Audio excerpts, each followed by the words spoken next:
Mister ladies வியூவர்ஸ்க்கு வணக்கம். நான் doctor Shanthi Krishna Raghu from Ashwin homeo clinic. இன்னைக்கு நம்ம கழுத்து வலி, ரொம்ப கழுத்து வலியா இருக்கு, அன்னைக்கு வயசானவங்களுக்கு மட்டும் ஏற்பட்டுக்கிட்டு இருந்த இந்த கழுத்து வலி இன்னைக்கு நம்ம சரியான பொசிஷன்ல நம்ம உட்காராதனால, கழுத்துகளை அடிக்கடி ஆட்டுற மாதிரி வேலை பார்க்கறதுனால, அதிகமா செல்போன்ஸு, லேப்டாப்பு இதோட நம்ம அதிகமா பயணிக்கிறதுனால, அது மாதிரி ரொம்ப அதிக உயரத்துல தலைவாணி வச்சு படுக்கிறதுனால சின்ன வயசுலயே இந்த சர்விக்கல் ஸ்பாண்டலோசிஸ், டிஸ்க் ப்ரொலாப்ஸ், அதாவது கழுத்துல டிஸ்க் விலகிருச்சு டாக்டர் அப்படின்ற பிரச்சனையோட நிறைய பேர் வராங்க.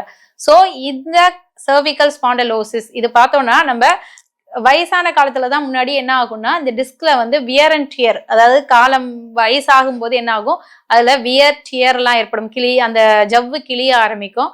ஸோ அதனால என்ன ஆகும் அப்படின்னு பார்த்தோம்னா அந்த டிஸ்க் வந்து ஸ்பைனல் டிஸ்க் வந்து விலக ஆரம்பிக்கும்.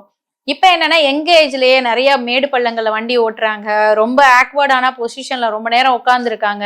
ஸோ அதனால இந்த ஜவ்வு கிழிஞ்சு விலக ஆரம்பிக்கிறது. ஸோ இந்த மாதிரி டிஸ்க் ப்ரொலாப்ஸ் ஏற்படுது. C2, C3, C4, C5, C6, C7, C8 இந்த மாதிரி எந்த லெவல்ல வேணாலும் இந்த டிஸ்க் ப்ரொலாப்ஸ் ஏற்படலாம். ஸோ இந்த டிஸ்க் நவர்றது, அடுத்து வந்து பார்த்தோம்னா இந்த டிஸ்க் வந்து வயசான பிறகு டீஹைட்ரேட் ஆகி அது ரொம்ப சுருங்கி ஸ்ட்ரிங்கன் ஆகி சின்னதாகிறதுனாலையும் அது நர்வ்ஸை வந்து கம்ப்ரெஸ் பண்ணலாம்.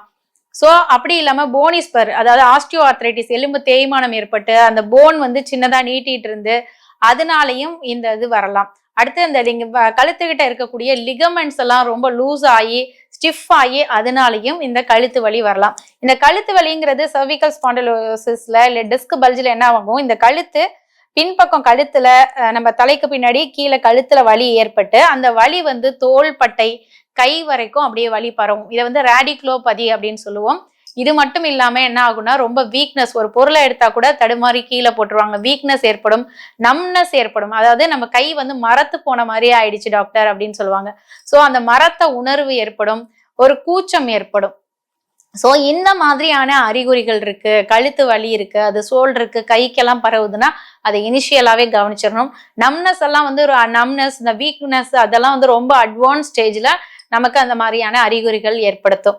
ஸோ இந்த மாதிரி கழுத்து வலிகள் இருக்கு அப்படின்னா நம்ம என்ன மாதிரியான உணவுகள் எடுத்துக்கணும், என்ன மாதிரி பொசிஷன்ல நம்ம யூஸ் பண்ணணும் அப்படின்னா, நம்ம வந்து எப்போதுமே கையை வந்து உட்காரும் போது சப்போர்ட் பண்ணி ஒரு ஆர்ம்ல ரெஸ்ட் பண்ணி, அதாவது ஒரு சேர்னா அதை வந்து ஆர்ம் ரெஸ்ட்ல கையை மேல வச்சு உட்காரணும்.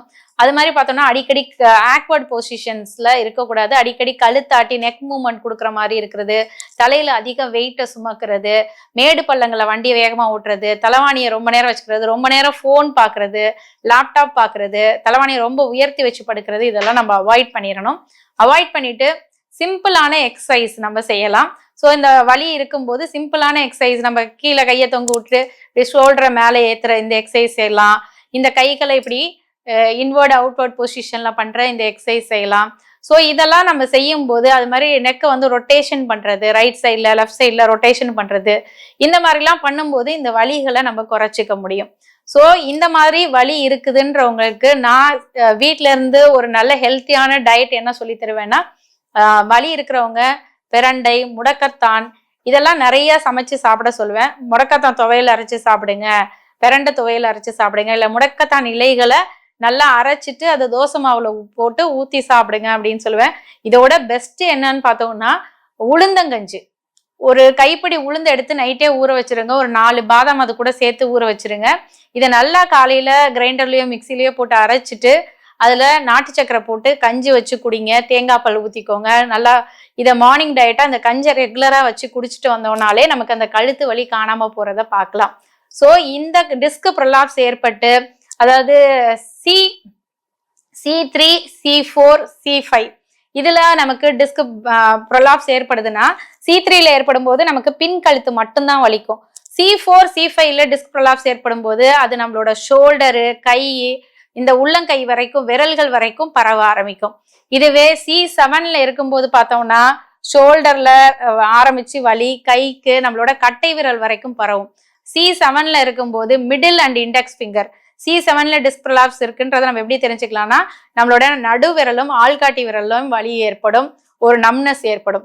அதுவே C8ல வந்துச்சுன்னா நம்மளோட லிட்டில் ஃபிங்கர், நம்மளோட சுண்டு விரல்ல வலி, நம்னஸ், வீக்னஸ் இதெல்லாம் ஏற்படுதுன்னா C8 நர்வ் வந்து கம்ப்ரஸ் ஆயிருக்குன்னு அர்த்தம். ஸோ பக்க விளைவு இல்லாத ஹோமியோபதி மருந்துகள்ல அறுவை சிகிச்சையே இல்லாம இதுக்கு அற்புதமான மருந்துகள் கொடுத்து மருந்துகள் மூலமாவே 3 மாசத்துல இந்த disk bulge, prolapse, wear and dear, அதோட அந்த ஜவ்வு கிழிஞ்சிருக்கிறது இதெல்லாம் ரெக்கவரி பண்ணி கம்ப்ளீட்டா கியூர் பண்ண முடியும். இப்படி ஒரு வழி இருந்துச்சா டாக்டர் எனக்கு அப்படின்னு அந்த பேஷண்டே மறந்து நம்மள்ட்ட கேட்பாங்க. சோ அந்த அளவுக்கு அற்புதமா குணப்படுத்தக்கூடிய பக்க விளைவில்லாத மருந்துகள் ஹோமியோபதியில இருக்கு. சோ நாங்க எங்க கிளினிக்ல இது ரொம்ப சக்சஸ்ஃபுல்லா செஞ்சுட்டு வரோம். சர்விக்கல் ஸ்பாண்டிலைட்டிஸ் இருக்கு, ஆப்ரேஷன் பண்ணணும்னு சொல்லிட்டாங்க. ரொம்ப பேர் பயந்து போய் வருவாங்க. ஏன்னா இந்த இதெல்லாம் நர்வ்ல பண்ணக்கூடிய சர்ஜரி கொஞ்சம் பாதிக்கப்பட்டா கூட அவங்களோட உடல் உறுப்புகளே செயலிழந்து போயிடும். சோ அதனால ரொம்ப பயத்தோட வருவாங்க. ஆப்ரேஷன் எனக்கு டேட் கூட ஃபிக்ஸ் பண்ணியாச்சு டாக்டர், எனக்கு ரொம்ப பயமா இருந்துச்சு, நான் உங்களை பத்தி கேள்விப்பட்டு நான் வந்தேன் அப்படின்னு சொல்லிட்டு நமக்கு ட்ரீட்மெண்ட்டுக்கு வருவாங்க. குணமானவங்க சொன்னாங்க அப்படின்னு சொல்லிட்டு வருவாங்க. ஸோ அதுல பார்த்தோம்னா நம்ம இந்த மருந்துகள் கொடுத்து ஒரே மாசத்துல அவங்களோட வலி, நம்னஸ், வீக்னஸை சரி பண்ணிடுவோம். 3 மாசத்துல அவங்களை நிரந்தரமா அறுவை சிகிச்சை இல்லாம குணப்படுத்திடுவோம். ஸோ உங்களுக்கு தெரிஞ்சவங்க இந்த மாதிரி பாதிப்புக்குள்ளாகி இருந்தாங்கன்னா மறக்காம இந்த வீடியோவை நீங்க அவங்களுக்கு ஷேர் பண்ணுங்க. அவங்களுக்கு இந்த தகவல் ரொம்பவுமே பயனுள்ளதா இருக்கும். மீண்டும் ஒரு அடுத்த நல்ல பதிவுடன் உங்களை சந்திக்கிறேன். நன்றி.